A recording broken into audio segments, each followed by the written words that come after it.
Hello जी, अस्सलाम वालेकुम, welcome back to my channel. Hope so आप सब खैरियत से होंगे। आप अपनी स्क्रीन पे बहुत मज़ेदार सी फर्शी शलवार देख रहे हैं जो कि बहुत ज़्यादा ट्रेंडिंग पे चल रही है। तो मैंने सोचा क्यों ना इसकी डिटेल कटिंग स्टिचिंग आप लोगों के साथ शेयर की जाए आज। और अच्छा, इसको मैं आपको बहुत क्लियरली समझाने वाली हूँ आज। और जो बिगिनर्स हैं ना, एक्चुअली वो भी अगर फ़र्स्ट टाइम भी बना रहे हैं ना तो परफेक्ट बनाएंगे, ठीक है। तो आपने वीडियो को स्किप नहीं करना है, एंड तक देखना है। हर चीज़ मैं आपको क्लियरली यहाँ पे समझा देती हूँ। यहाँ पे मैंने जनरेशन की ये शलवार है मेरे पास, जनरेशन की ही है, यस। और इसकी जिस तरह से बेल्ट बनी हुई है और जो इसकी चुनटें वगैरह है और जो फर्शी शलवार के लिए मुझे रिक्वायरमेंट है उसके हिसाब से मैं हर चीज़ को परफेक्टली मेजर करके आपको दिखाऊंगी यहाँ पे आज, ठीक हो गया। अच्छा, ये मेजरमेंट्स स्मार्ट साइज़ के लिए हैं और लेंथ जो है इसकी 39 इंचेस है, ठीक है। उस हिसाब से आपने इस तरह से पहले एक स्केच ड्रॉ करना है। आपका जो साइज़ इससे कम या ज़्यादा है तो आप उस हिसाब से मेजर करते चले जाएंगे मेरे साथ साथ, ठीक है। अगर आपका 37 है, 38 है, 41 है, 40 है तो आपने उस हिसाब से करते जाना है। सही हो गया, बहुत ईजी हो जाने वाला है आपके लिए। यहाँ पर जो बेल्ट है ना इसकी वो 7 इंच की है और इसका जो बेल्ट से नीचे तक का आसन का एरिया है वो है 9 इंचेस, ठीक है। ऊपर से 7 इंच है तो 9 है, तो इसको मिला के तकरीबन ये कोई 16-17 इंचेस बनता है, जो कि हमारी नॉर्मल कैपरी पैंट या ट्राउज़र हम पहनते हैं उसकी निस्बत शलवार हमेशा थोड़ी सी बड़ी रखते हैं, ठीक है। तो इसको हम थोड़ा सा बड़ा रखेंगे उस हिसाब से।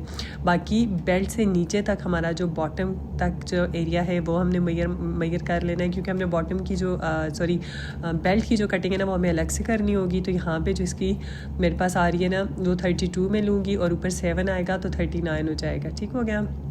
टोटल लेंथ हमें 39 चाहिए, सही हो गया। अब बाकी इसका जो बॉटम है ना, अच्छा फर्शी शलवार का जो बॉटम आजकल बहुत ट्रेंडिंग पे है वो 10 से 12 इंचेस है, लेकिन मुझे बहुत जो खुले बॉटम्स होते हैं ना वो मुझे संभालने में बहुत मुश्किल लगते हैं। सो मैं ये अपने लिए बना रही हूँ, तो मैं 8 इंचेस बना रही हूँ। आप लोग चाहो तो इसको 10 इंच कर सकते हो, 10 इनफ होता है, 12 बहुत ज़्यादा हो जाता है तो 12 मत कीजिएगा, वो थोड़ा अजीब सा लगेगा। तो अब इसका जो बीच वाला पार्ट है इसको भी आपने मेजर करना है, क्योंकि चुनटें सारी इसी में आनी है, इसी से सारी लुक बननी है। तो ये मैं आपको दिखा देती हूँ। 21 इंचेस है तो हम भी मोस्टली 21-22 लेंगे। ये आपने जब लिख लिया ना अपने पास, ये स्क्रीनशॉट अपने पास रख लें जनाब, फ़ौरन से स्क्रीनशॉट लें, इसे अपने पास सेव कर लें। अब आप अगर 39 इंच की अगर बना रहे ना लेंथ में, फिर तो ये परफेक्ट मेजरमेंट से आपको मज़ीद कुछ भी करने की ज़रूरत नहीं है, ठीक है। अच्छा, मैंने साथ में जो ट्राउज़र जो ऊपर बॉटम होगा इसका, बॉटम ऊपर कहाँ से होगा, जो इसका ऊपर का, अच्छा ये 24 इंचेस मैंने रखी है। और जब इसको, ये स्मार्ट साइज़ है, ठीक है, तो जब इसको खोल के रखेंगे तो ये 48 आएगा, ठीक है। 24 का डबल होगा। जब मैं कपड़े में कट करूँगी आपको बिल्कुल क्लियरली समझ आ जाएगा। यहाँ पे मैंने 4 फोल्ड में कपड़ा मैंने जो है ना डाल के रख छोड़ा हुआ है, डायरी को इग्नोर करना है आपने। तो यहाँ पर हम इस तरीके के साथ जो है ना what is this 4 inches fold करना है, हाँ ठीक है। तो देखते जाए, और 4 फोल्ड कर दिए हैं मैंने। इसके बाद हमने सबसे पहले जो है ना, मैं बेल्ट से नीचे वाला जो पार्ट है ना मैं वो वाला निकालूंगी, ठीक है, क्योंकि ये सबसे इम्पॉर्टेंट पॉइंट है। बाकी किसी में जॉइंट आ जाए वो बुरा नहीं लगेगा, तो इसमें जॉइंट नहीं आना चाहिए, सही है।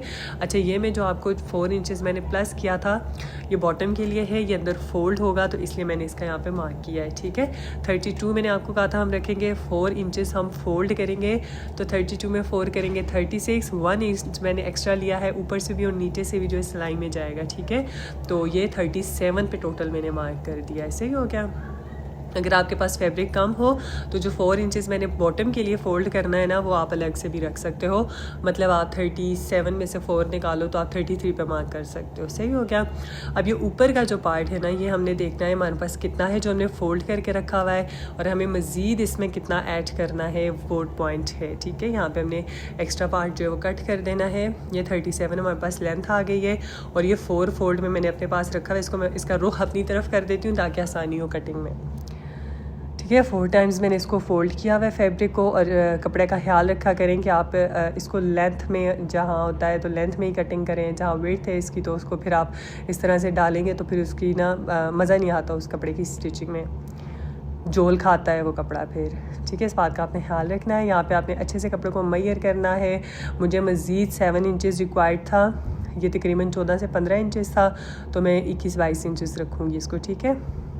ये हमने कर लिया, या मेरे पास 7 इंचेस मज़ीद मैंने फैब्रिक ले लिया है अभी यहाँ पे। अच्छा, हालांकि आपने देखा था मैंने जो अपने स्क्रीनशॉट पे अगर आप ध्यान देंगे तो ये नीचे वाला जो एरिया था वो सिर्फ 9 इंचेस था बॉटम से नीचे, लेकिन हमने चूँकि शलवार की कटिंग करनी है तो कुछ इस तरीके से होगी, ठीक है, जैसे मैंने आपको ये स्केल रख के दिखाया है। तो इसलिए आपने ये फैब्रिक थोड़ा लेंथ में ज़्यादा लेना होगा, सही हो गया, ताकि बाद में आपको मुश्किल ना हो और मज़ीद जॉइंट ना लगाने पड़े। अच्छा, इसका जो बंद एरिया है उसको मैंने अपनी तरफ मोड़ दिया है ताकि मुझे यहाँ पर मज़ीद जो है ना जॉइंट ना लगाने पड़े सिलाई के टाइम पे। अगर मैं इसको यहाँ पे कट कर दूँगी तो मुझे फिर से सिलाई लगानी पड़ेगी। तो इसको यहाँ पे हमने रख छोड़ना है कुछ इस तरीके से, ये आ गया, ठीक है। और ये वाला फैब्रिक जो है हमारे पास बच गया है। अच्छा, इतना एक्यूरेट कपड़ा बचा था बेल्ट के लिए ना, एकदम परफेक्ट, ठीक है। ये 7 इंचेस मुझे तैयार चाहिए था, तो ज़ाहिर है 2 इंच इलास्टिक में भी जाएगा, 9 से 10 इंचेस था, तो बहुत मज़े का कपड़ा बचा था ये, ठीक है। सारा मुझे यकीन है जो बिगिनर्स हैं उनको भी ये बहुत क्लियरली समझ आ जाएगा। वीडियो थोड़ा सा लंबा है क्योंकि मैंने स्पीड थोड़ी सी बढ़ाई है, लेकिन बहुत नहीं बढ़ाई है ताकि नए लोगों के लिए आसानी हो, ठीक है। अब हम यहाँ पे मेजरमेंट्स कर लेते हैं। 8 इंचेस में तैयार रखूँगी ना, तो मैं यहाँ पे जो है तो 1 इंच एक्स्ट्रा रख रही हूँ, 9 पे मार्क करूँगी, ठीक है। 4 इंचेस मैंने ऊपर की तरफ बॉटम के लिए मार्क किया है। अब यहाँ पे 9 इंच है तो 10 पे मार्क करूँगी, सिलाई और कटिंग वगैरह का मार्जिन रखूँगी, ठीक है। कटिंग अच्छी होगी तो सिलाई में बिल्कुल कोई दिक्कत नहीं होगी। और बहुत जल्दी इतना मतलब एक वीडियो मुझे लगता है लंबा बना है। अगर मैं उसको अब हेयर वीडियो के, अच्छा इसके बाद मैंने एक और सूट रेडी किया है उसके ब्लैक कलर में, तो उसमें भी मैंने सेम शलवार बनाई है और मतलब ऐसे चुटकी में बन गया था, मिनटों में चुटकियों में आसानी वो मिक्स हो रहा था, तो अजीब सा लग रहा था मेरी ज़ुबान से। फिर यहाँ तक हमने इसको तिरछा मिला देना है, जैसे मैंने आपको भी दिखाया, जिस तरह से हम शलवार की कटिंग करते हैं नॉर्मली। और उसके बाद यहाँ से इसको हमने बाहर की तरफ इसलिए करना है, जब हम इसको फोल्ड करेंगे ना बुकरम के ऊपर, तो वो कपड़ा जो है ना वहाँ पे वो जगह खाली ना रहे, ठीक है। इसी तरह से कटिंग आएगी। अब झटपट यहाँ पे हम कर लेते हैं कटिंग।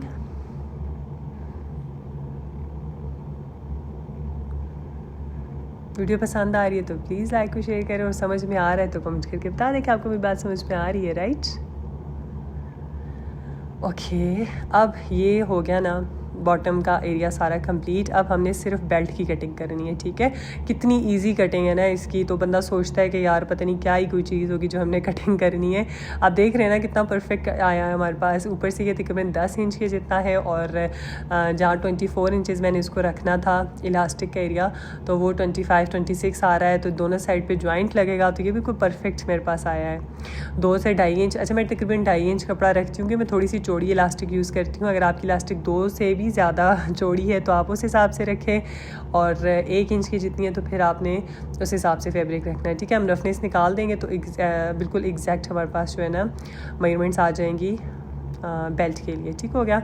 इसमें अलबत्ता जॉइंट आएगा, तो यहाँ पे मैं एक दफ़ा आपको रख के दिखा देती हूँ कि हमारा जो शलवार की टोटल कटिंग कैसे हुई है, और अब हमने इसको स्टिचिंग कैसे करनी है ताकि आपको आसानी से समझ आ जाए, ठीक है। ये बेल्ट आ गया ऊपर, नीचे बॉटम का एरिया आ गया, और ये आ गया हमारा जो जॉइंट आया था। अगर आपके पास चौड़ा कपड़ा है तो फिर जॉइंट नहीं आएगा, और मुझे देखे मैंने वो ऊपर जाके रखी थी, मैंने कहा ये क्या कर रही हूँ मैं तो जब मैं बना रही थी ना तो मैं कंफ्यूज हो गई थी, यार ये मैं क्या कर रही हूँ, तो मुझे ख्याल है ये नीचे आएगा क्योंकि ऊपर बेल्ट है। अच्छा, अब इसको हमने इसमें सारी चुनटें जो है ना इस फैब्रिक में आएंगी, जो हमने काफ़ी बड़ा रखा है, तो बेल्ट के बराबर हमने इसको ले आना है, ठीक है। ये हमारे पास इसकी लुक आएगी, बहुत आसान हो गया, ठीक है। अब हमने चुनटें कैसे डालनी है ये भी बहुत मैटर करता है, भागना नहीं है किसी ने, तो चुनटें देखते हैं कैसे डालनी है, और ज़बरदस्ती यहाँ पे इसकी सिलाइयाँ लगाएंगे, ठीक है।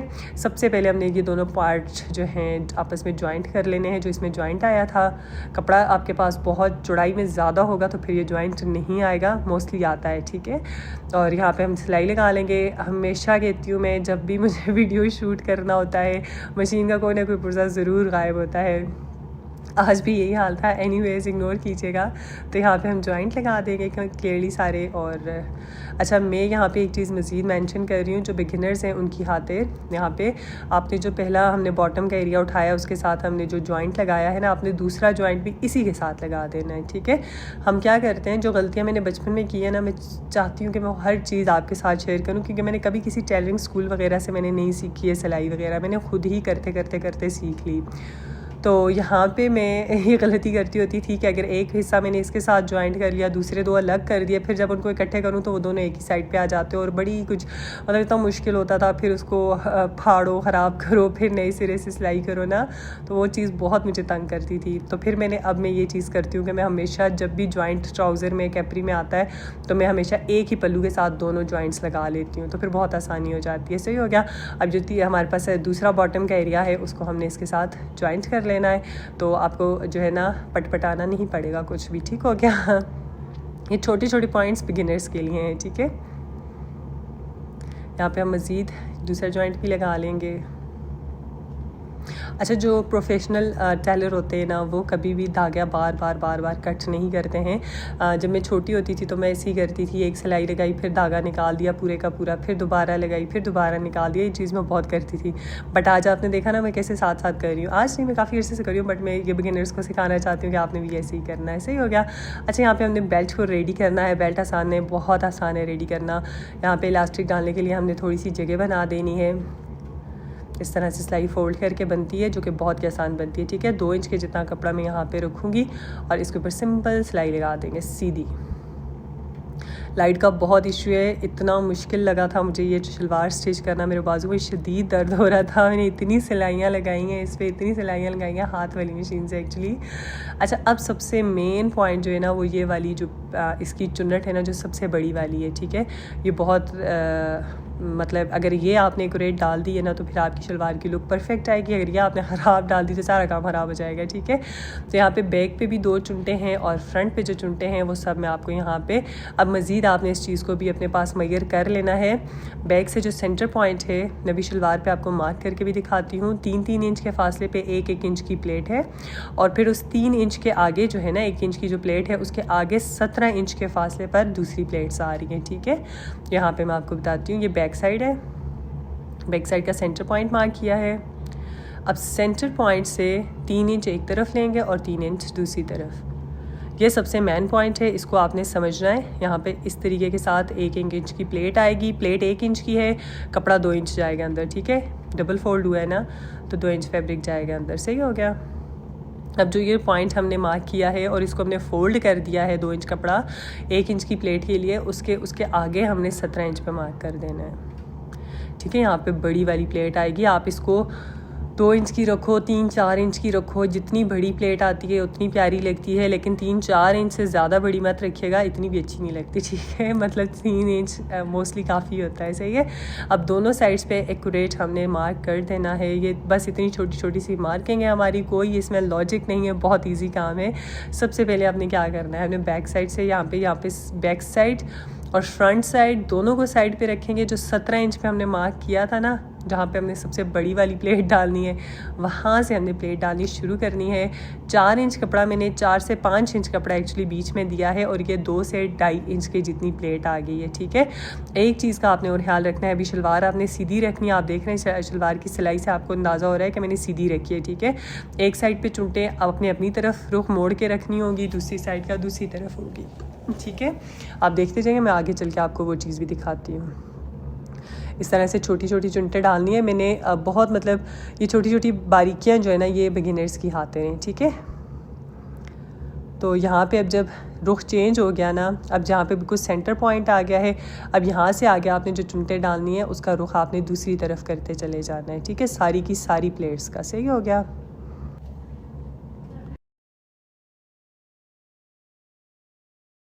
अच्छा, कोई ऐसी चीज़ हाथ में रख लें जिससे आपकी चुनटे जो प्लेट्स जो है ना वो सारी बिल्कुल बराबर आए। ठीक है, जैसे इसके साथ मैं रख रही हूँ ना, तो मेरे पास बिल्कुल एग्जैक्ट मेजरमेंट्स आ रही है सारी प्लेट्स की। ठीक हो गया।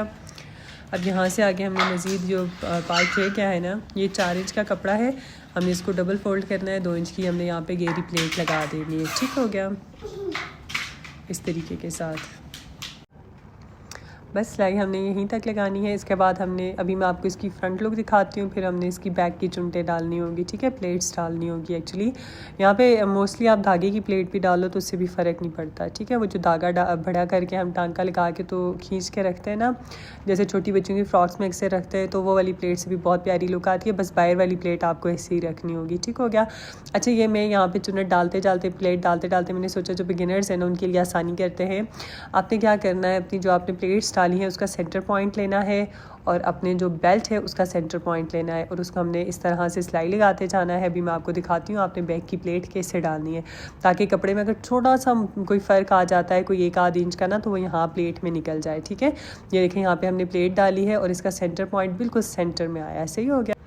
अच्छा, बैक साइड पे अब आपने दूसरी साइड पे क्या करना है, आपने अगेन वहाँ पे टांका ख़त्म करके दोबारा से यहाँ पे फ्रंट साइड के सेंटर पॉइंट से सिलाई लगाना शुरू करना है। इसको बेल्ट के बिल्कुल बराबर रखते जाना है और इस तरह से हमने सिलाई बराबर लानी है। ठीक है, यहाँ पे भी बैक साइड पे सेंटर पॉइंट को जहन में रखना है। आपने जो मार्क किया हुआ है उसको आपने देखना है, जो बाकी का फैब्रिक होगा उसको आपने प्लेट में फ़ोल्ड कर देना है इस तरीके के साथ। ठीक है, अभी मैं आपको सीधा करके दिखाऊँगी, बिल्कुल एग्जैक्ट आपके पास कहाँ पे इसकी लुक आ जाएगी। सही हो गया। ये फ्रंट की आ गई हैं प्लेट्स, बड़ी प्लेट्स देख लें, उसके बीच का पार्ट देखें और ये साइड बैक साइड पे आ गई 2 प्लेट्स। ठीक हो गया। अब हमने इसका बॉटम रेडी करना है। उसके लिए हमने चौड़ा बुकरम कट करना है। 4 इंच मैंने किया था, तो तकरीबन 3.5 इंच लेंगे, ताकि जब हम जो कपड़ा फोल्ड करेंगे ना, वो थोड़ा सा जो है तो कपड़ा जो बाहर होगा वो उसके अंदर जाए। ठीक है, ताकि बुकरम बाहर नज़र ना आए। अच्छा, ये मैंने गैस वाली इस्त्री से किया था तो उस पर थोड़ा सा ये निशान पड़ गया, लेकिन थैंक गॉड उल्टे साइड पे आया था। तो यहाँ पे आपने जब इस पर पहला टांका लगाना है, आपने कपड़े को बहुत अच्छे से खींच के रखना है, अच्छे से रखना है, बहुत खींचना भी नहीं है और ढीला बिल्कुल नहीं छोड़ना है। अगर इसमें ज़रा सा भी झोल आ गया ना, तो आपका सारा पोंचा ख़राब होगा, आपको नए सिरे से बनाना पड़ेगा, क्योंकि इसमें झोल बहुत बुरा लगेगा फिर। तो ये पहला टांका आपने लगा दिया। दूसरे पोंचे पर भी आपने बिल्कुल बराबर यहाँ पर निशान लगाना है, सॉरी टांका लगाना है। अब आपने एक चीज़ का मज़ीद बहुत ख्याल रखना है, आपने सारे दोनों पॉइंटे जो है ना, सारे टांग के दोनों पॉइंटों के बराबर रखने हैं। ऐसा नहीं है कि एक बॉटम आपने रेडी कर लिया है तो फिर उसके बाद आप दूसरा करो, नहीं। अब एक टांका लग रहा है ना, तो ये मैं आपको एक डेमो देने के लिए बता रही हूँ। इस तरह से एक पैर के फासले पे मैं दूसरा इस तरह से टांका लगाती जाऊँगी और ऐसे करते करते मैंने 15 टांके लगाए थे इस पर, वो भी हाथ वाली मशीन से। सो ये मेरा आखिरकार ये सिलाइयाँ मुकम्मल हो गई थी। अब हमने इसकी फ़िटिंग की सिलाई लगानी है, जो कि मैं हमेशा आपसे कहती हूँ, चाहे ट्राउज़र हो, कैप्री हो या आपकी शलवार की सिलाई हो, आपने पहले तो इसको टांका मजबूत करना है। उसके बाद आपने ये वाली सिलाई लगाते हुए कपड़े को थोड़ा सा खींच के रखना होता है। इससे ये होता है कि आपकी शलवार में या ट्राउज़र में झोल नहीं आता। इसके पीछे कोई ख़ास मंतक नहीं होती है कि आपकी ट्राउज़र में झोल क्यों आता है। आप ढीला छोड़ देते हैं इसलिए झोल आता है, आप इसे टाइट पकड़ेंगे तो फिर इसमें झोल नहीं आएगा। सिंपल सी बात है। ठीक है, इस तरह से आपने इसको करते जाना है। और अच्छा, एक और चीज़ का बहुत ख्याल रखना है, जहाँ पर हमारी सिलाई मुकम्मल हो रही है ना, हमने इसको बाहर निकाल देना है। दूसरे साइड से हमने ऊपर से ही नीचे नहीं लेके आना। अब अगेन हमने बॉटम से ही टांका स्टार्ट करना है और ऊपर तक लेके जाना है। ठीक है, इससे भी सिलाई में बहुत फ़र्क आता है, शलवार की लुक भी ख़राब हो जाती है। ठीक है, अगर आप ऊपर से ही नीचे ले आओगे, इवन अगर आप ट्राउज़र सिलाई कर रहे हो तब भी आपने इन बातों का ख्याल रखना है। ये हमारी फ़ाइनल सिलाई यहाँ पे लग चुकी है। अब यहाँ पे हमने मज़ीद बीच में से थोड़ी सी जो कटिंग्स करनी है वो कटिंग कर लूँगी। उसके बाद मैंने इसमें इलास्टिक डाल दी, फिर मैंने इसको आयरन कर दिया था। आज तो बिजली नहीं थी, फिर नेक्स्ट डे किया था और फिर नेक्स्ट डे पहना था मैंने इसको। एनीवेज़, ये आयरन हो गया और इलास्टिक भी मैंने लगा दिया था। और उसके बाद आप इसकी लुक देख सकते हो, ये पहनी हुई बहुत ज़्यादा प्यारी लगती है। होप सो हर एक छोटा पॉइंट आपको मैंने समझाया है, आपकी समझ में आ गया होगा। वीडियो अच्छा लगा, इन्फॉर्मेटिव लगा है तो प्लीज़ मुझे कमेंट करके ज़रूर बताइएगा। इंशाल्लाह मज़ीद ऐसे वीडियोज़ आप लोगों के लिए लेकर आऊँगी। हाँ, कोशिश करूँगी कि जल्दी आऊँ। एनीवेज़, वीडियो पसंद आया तो लाइक और शेयर करें, चैनल पर नए तो सब्सक्राइब ज़रूर कीजिएगा। दुआ में याद रखिएगा। अपना प्यार का बहुत सारा ख्याल रखिए। और जाने से पहले बात सुन लें, ऐसी शलवार पर आपने शर्ट बिल्कुल शॉर्ट रखनी है, घुटने से नीचे शर्ट नहीं होनी चाहिए, वरना बहुत बुरी लगेगी। Bye bye.